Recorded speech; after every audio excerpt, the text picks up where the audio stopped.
everyone. Welcome everyone to another Ref Brandon and the Todd Family YouTube video. Wherever you are, whatever you may be doing, thank you so much for making Ref Brandon and the Todd Family part of your day. We always greatly appreciate it. Happy Bobby Bonilla Day to everybody out there. And I think I mentioned this last year on July 1st, but if not, I should have, and I meant to, but every year on July the 1st, it is Bobby Bonilla Day, and it will be for 10 more years. That finally ends in 2035. That man, I believe, is 62 years old. Good evening, Kevron. Glad to have you here on this Tuesday evening. If anybody else jumps on here live, feel free to leave a comment, just like Kevron did in the comment section down below. Make sure to give the video a like and a thumbs up. If you have not subscribed yet, please do so and share the video on all social media platforms. But Bobby Bonilla, I believe, is 62 or 63 years old, and every year on July 1st, he gets a $1.9 million check in the mail from his playing days, and that will end in 10 more years. So my guess is that in 2036, when that finally ends, Bobby Bonilla is going to know pretty quickly that he's missing $2 million, but it must be nice to know that every year on July 1st, you get a check for almost $2 million in the mail. But yesterday, I talked about Phil Steele, and I gave you Phil Steele's prediction of the finishing order in the ACC and the SEC. So tonight, we're going to talk about Phil Steele again, because tonight we're going to do Phil Steele's prediction of the final finishing order for the Big 12 and the Big 10. Now, of course, we know that the Big 12 does not have 12 teams, and the Big 10 does not have 10 teams. But although that sucks, hey there, I'm going to assume that and hope that's Kev. If not, I apologize. Hey there, Logan. Glad to have y'all here on this Tuesday evening. But even though it does suck that, and Logan, I hate to hear that you're sad. I don't want anybody to be sad ever. In my opinion, every day is a good day. Hey there, glad to have you here. But even though it does suck that the Big 10 is not 10 teams and the Big 12 is not 12 teams, I don't want them to change the name of the conference. I hate that, Logan. And thank you. I was hoping I said your name correctly, so that makes me feel good. But we're talking some college football, and Logan, I hate to hear that. I hate to hear bad news. But I don't want them to change their conference names unless they're going to quit calling it, by numerical number and just, give it a name. If you want to, call it something different, that's fine.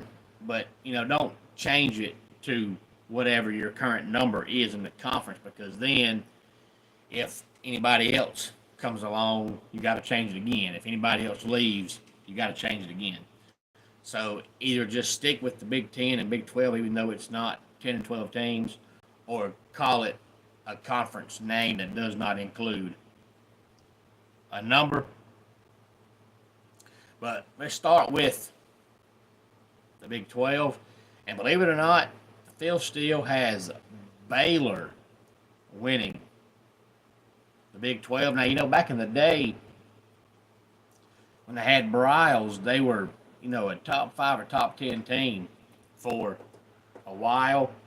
But that's kind of faded. And now with Aranda, they seem like they're just consistently an average team. They had one really good season, but outside of that, they're just consistently a 6 or 7 win team. So it's kind of a shock to see that Phil Steele has picked them to win the Big 12. He's got Utah, number 2. Iowa State, Arizona State, and Kansas State round out the top 5. Texas Tech 6, TCU 7, BYU 8, Cincinnati 9, and Kansas at 10. And then the bottom half of the conference, he's got Houston 11, Central Florida 12, Colorado 13, Oklahoma State 14, Arizona 15, and West Virginia 16. Now, if you follow the channel, you know that a few weeks back I did my early season preview for West Virginia, and I actually picked them to go 8-4.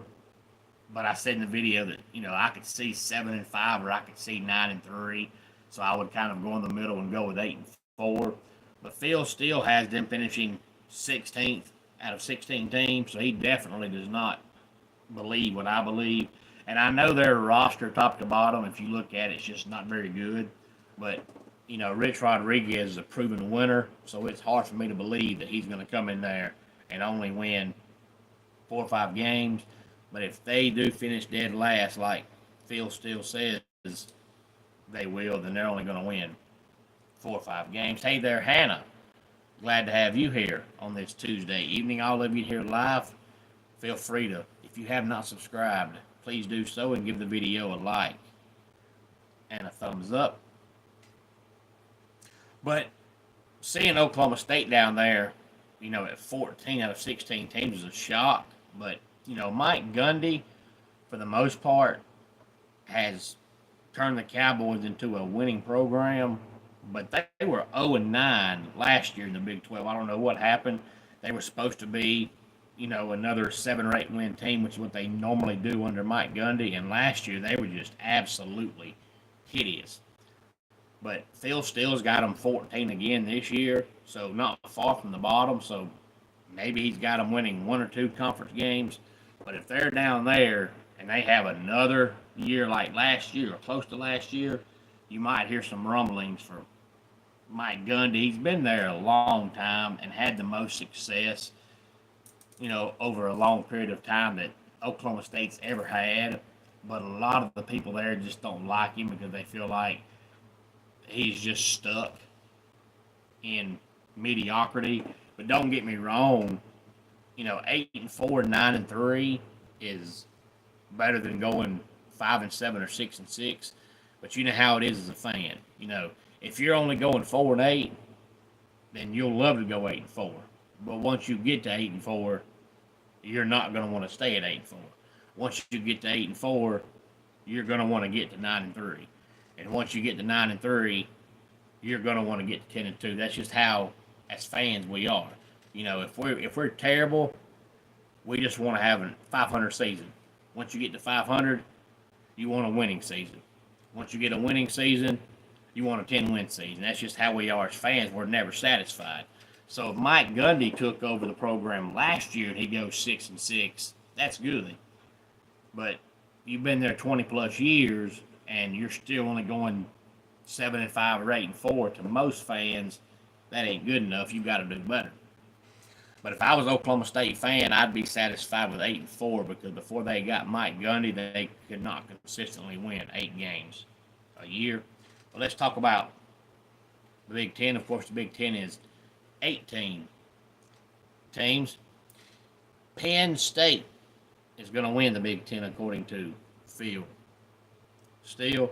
And I can see why it makes sense. Most people have them in their early season polls, either top 10 or sometimes top 5. And they are really good, and they've pretty much brought back all their great players from last year with the exception of the one guy on defense.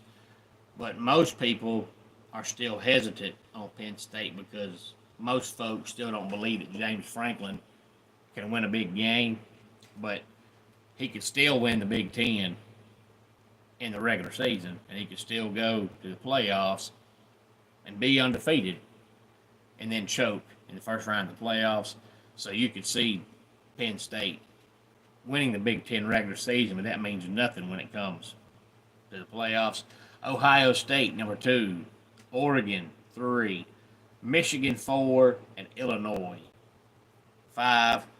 6 through 10, we've got Indiana, USC, Nebraska, Iowa, and Minnesota. And we've got Washington, 11. Wisconsin, 12. Rutgers, 13. Michigan State, 14. UCLA, 15. Northwestern, 16. Maryland, 17. And Purdue, 18. So apparently Maryland and Purdue are both going to be really, really bad, at least according to Phil Steele, because I can tell you Northwestern's been pretty bad the last couple of years, and they're going to be pretty bad again this year. So if Purdue and Maryland are worse than Northwestern, they're awful, because Northwestern is not any good at all. But this is the time of the year where the people that love college football love looking at all the preseason polls and early season talk of who's going to the playoffs and who's going to win each conference and all that kind of good stuff, because really, truly, that's all you have, because there's no preseason in college football. And even though they have, well, some teams have a spring game, some teams just totally drop that now. And then you have, summer camp and all that. It's really pretty much just scrimmages. So you really, truly don't know what your team has until the season starts. So all you have to go on is what you hear and what you see. And then you have fans that love it because it gives them something to talk about. And then you have fans that hate it because they feel like if you talk good about their team, well, it's going to go to their head and it's going to make them bad because they're going to hear all that rat poison, as Nick Saban used to always say. But then if they talk bad about your team, then you feel like it gives your team bulletin board material for when the season starts. If you don't have all this preseason talk and, magazines and polls and websites and TV shows and radio shows and all that about it, but then there's no bulletin board material because nothing's been said. So you got some folks that love it, some folks that hate it. I personally am okay with you giving me an opinion on the first game of the season. Say it's 2 great teams. Who wins and why? I'm fine with that.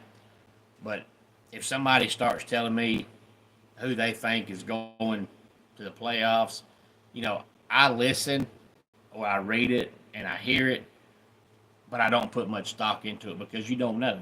You don't know how good or bad anybody is until the season starts. So all they're giving you is their opinion. But so many people hear that opinion, and then if that person says something they like, well, they get all excited. And if they say something that they hate, they get all mad about it, and you want to fight them because they said something about your team you didn't like or your favorite player you didn't like. They're just giving an opinion. That's all they're doing. If you don't like all the preseason talk, don't listen. But, if you're a football fan and you're getting geared up for football right now, all they can give you is opinions because nothing can be factual because nothing's been played yet. So everything they tell you right now is nothing but an opinion. And you can hear it and listen to it and enjoy it. But don't put no stock into it because you don't know. And if somebody tells you that's a fact, well, then automatically that person, whoever said it, you should stop listening to. Because nothing is factual until games get played. It's all opinion-based. But I heard an ESPN personality, which he said it because people are finally starting to realize what I've said now for 4 years, that ESPN is a bunch of garbage, a bunch of crap. Anybody watches that channel needs their brain examined, but more and more folks are starting to realize, how full of crap ESPN is, and they're starting to get more and more criticism because they show favoritism towards certain players or towards certain teams, and they do it college football, they do it in NFL, they do it in the NBA, they do it in Major League Baseball, they do it in college basketball, they do it in every sport. They show favoritism towards certain players, certain teams, certain divisions, certain conferences, and they shouldn't do it. But most people still think ESPN is the gospel, and if they say something, oh, it's got to be true. ESPN said it because they haven't yet realized that ESPN is an entertainment channel. They say stuff to get your attention. They say stuff to get you to watch. They don't say stuff because they really feel that way. They say stuff because they want you to watch. And if they tell you how they really feel, they know you're not going to watch. So they tell you what you want to hear, whether it's good or bad, just to get you to come back. That's what we like to call shock value in the entertainment business. ESPN is all about the shock value.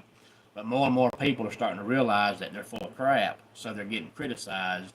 So Dusty Dvorak, who only does college football for the channel, he's a color analyst every Saturday. I think he works with Mark Jones, but don't quote me on that. But he does a daily radio show for a college sports channel on Sirius XM. And he came out, I believe it was yesterday, and said that he wishes that all the preseason polls would go away, and he wishes all the preseason magazines would go away, and all the preseason talk would go away, because he's tired of seeing all the fans get upset over something being said about their team if they don't like it. If somebody comes out and says this player's overrated, they get mad about it. If somebody comes out and says this team's overrated, you get mad about it. And he said that it should just go away. And he's saying that because the people at ESPN say so much hogwash, say so much garbage that couldn't be farther from the truth, but people believe it. And then when it's wrong, they're spitting backlash at ESPN, and of course, Dusty Dvorak's ESPN employee. So without coming out and saying it, he's trying to say this needs to go away because I'm tired of my colleagues at ESPN getting talked about. All he has to do is tell his colleagues, stop telling lies. Stop saying stuff that you know is not true just because you might have more fans of a certain team watching. Who cares? You might have more fans of a certain conference watching. Who cares? I don't care. If I was on ESPN, I don't care if I've got 10 million SEC fans watching and I've got 100 Big 12 fans watching. If I think a Big 12 team is going to win the national championship, I would say that. But ESPN says, well, we've got 10 million SEC fans watching and we've only got 100 Big 12 fans watching, so let's talk good about the SEC because we'd rather lose 100 Big 12 fans than we would lose 10 million ESPN SEC fans. That's not how you do it. You tell the truth. Who cares who's watching? You tell the truth. But I have heard folks for years say they wish that all the polls would either go away altogether or, you give one in January, you're way too early poll as soon as the last season ends, and then you stick with that poll, and then it stays that poll until week 3, week 4, whatever, when everybody's played a couple of games. But if you do that, if you're a football fan, what are you going to talk about between March and August? Because there's nothing to talk about. There's no games being played. You can go to a couple of your team's practices and scrimmages, but not enough to learn anything or see anything. So if you don't have all these polls and magazines for 6 months, what do you talk about? So I kind of wonder how people feel about that. Are you okay with it? Or are you like Dusty Dvorak and you wish they would go away? I'm more into breaking down the games or breaking down players than I am telling me how good a team is, because you really don't know. I don't care if a team has got 85 five-star athletes on it. If they don't gel together as a team and play like a team, They might have 85 five-star athletes, and they still going to be 8-4 because they don't play together like a team. So you really can't look on paper and say how good a team's going to be because they've got such and such five-star athletes. If those guys don't play together, then a team that has 85 three-star athletes are going to be better because they play better together. But those kind of things you don't know until the season starts. You don't know how good a team's going to gel until they get on the field. What you see in practice in May doesn't mean a hill of beans come September. But any thoughts on any of this, please feel free to let me know. Let's go ahead and get our dad joke of the day in here. I had to bring my pigs in out of this heat. They were baking in the sun. And that does it for today's Ref Brandon and the Todd Family YouTube video. Until next time, it's Ref Brandon saying, just like in pro wrestling, life can be over by the count of 3. Tell your friends and family how much you love them. Bye.